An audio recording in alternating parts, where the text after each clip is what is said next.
Hi, this is Dayna Linton for Novels Alive TV, and I am here today with Keena Kincaid. Hello. How are you? Fabulous. It's a beautiful day. It is a beautiful day, and I met you for the first time yesterday, was it? Yeah. Or the day before yesterday? Yesterday, I think. And you're so tiny.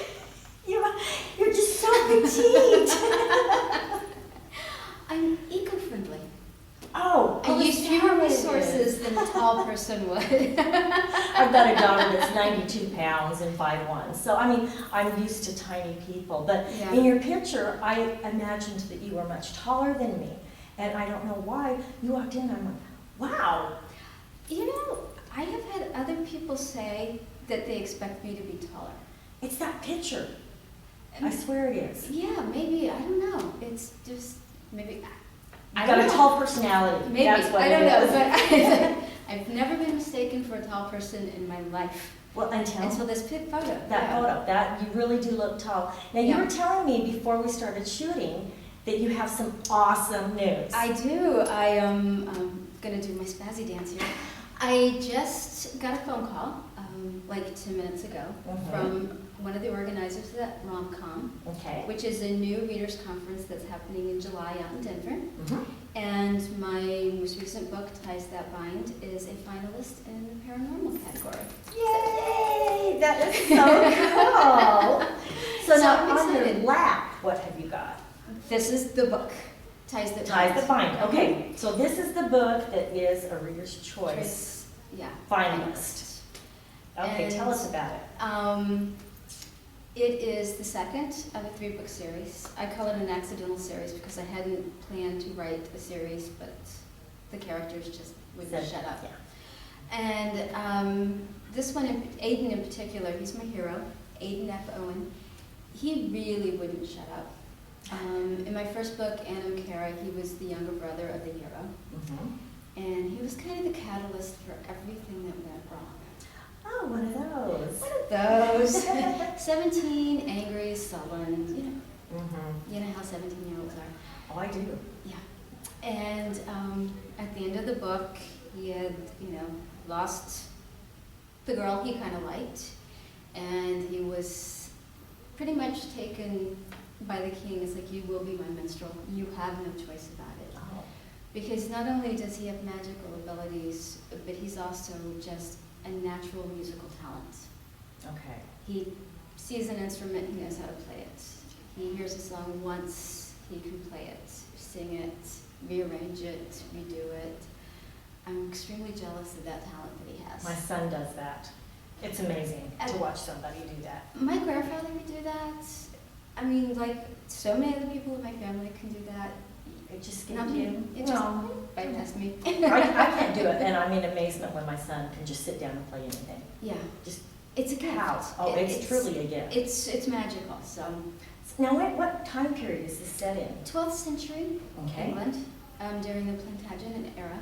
Okay. So the king in question is Henry II, who's married to Eleanor of Aquitaine. Okay. So, and if you've never seen the movie The Lion and the Winter with Peter O'Toole and Katharine Hepburn, you must see it. I must see it. You must see it. Okay. So, I thought I'd seen everything that Katharine Hepburn has been in, but that doesn't ring the bell. yeah, a very young Anthony Hopkins. Mm. Yeah, it's just a wonderful movie. So, And that's the time period. and that's the time period. Okay. I assumed it wasn't modern day when you're talking about. The King and the Minstrel. but- Yeah, that dead giveaway. Imagine that. So it looks like his love interest is a fiery redhead. She is. She is the daughter of the heroine in the first book, Anna Kara. Okay. So he was the one. They were kind of. You put two teenagers together, give them alone time, And hormones take and over. hormones take over. But he actually really seriously loves her. Mhm. Loves her. Made a horrible mistake with her, but he's 17. Who doesn't do something stupid? Oh, yeah. Or at least that's what he kept telling me.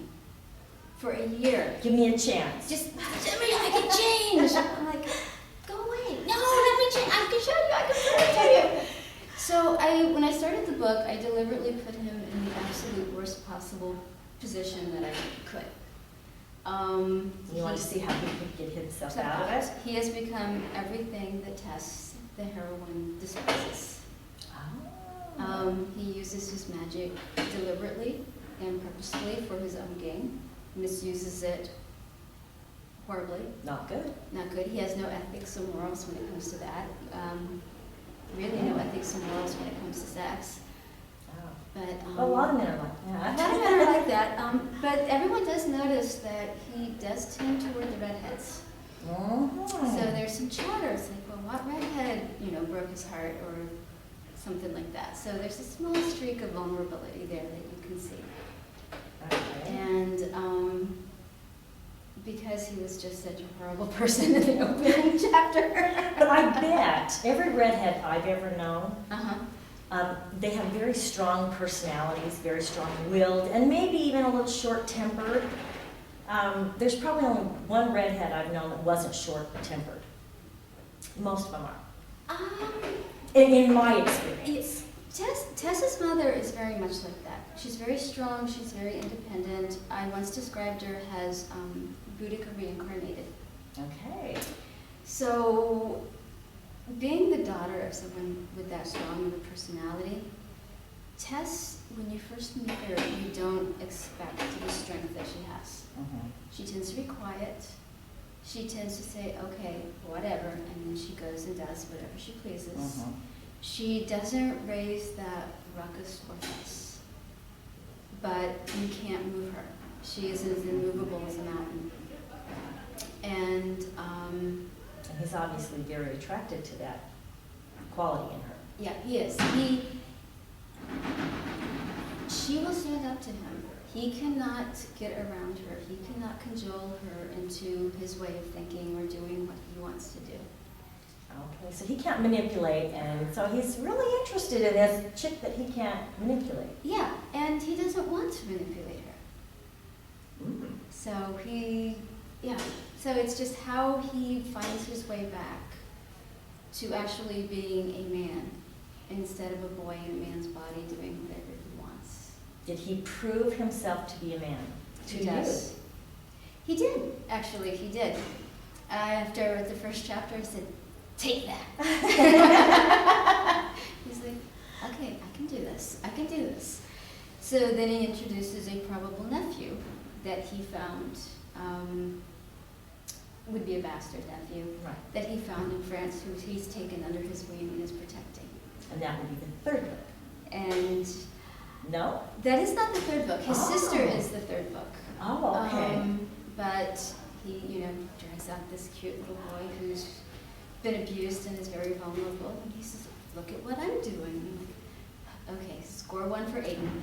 Good deal. Because a man who will protect a child. They score high. They score high. I mean, they just do. Yeah. And it shows you what his true personality is like. And so basically this child forged him, helped him become the man that he becomes at the end. Yes. The dad starts him on the path, and Tess is just like, yes or no, do or don't. I'm not going to fight it with you. I like her. I love her. I wish I was her some days. Isn't it nice to be a writer and be able to write, I want these qualities, I'll put this into a character? Because I am not the kind of person who would say, do it or don't do it. Right. It matters not to me. It matters not to me. You do what you need to do. I'd be like, you will do this! or like, please do this. Yeah.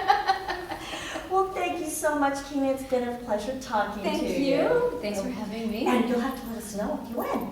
I will let you know. And if anybody's interested, it's still available through my publisher, Wild Rose Press, and at Amazon.com. Okay, great. Okay. Thanks so much. Thank you so much.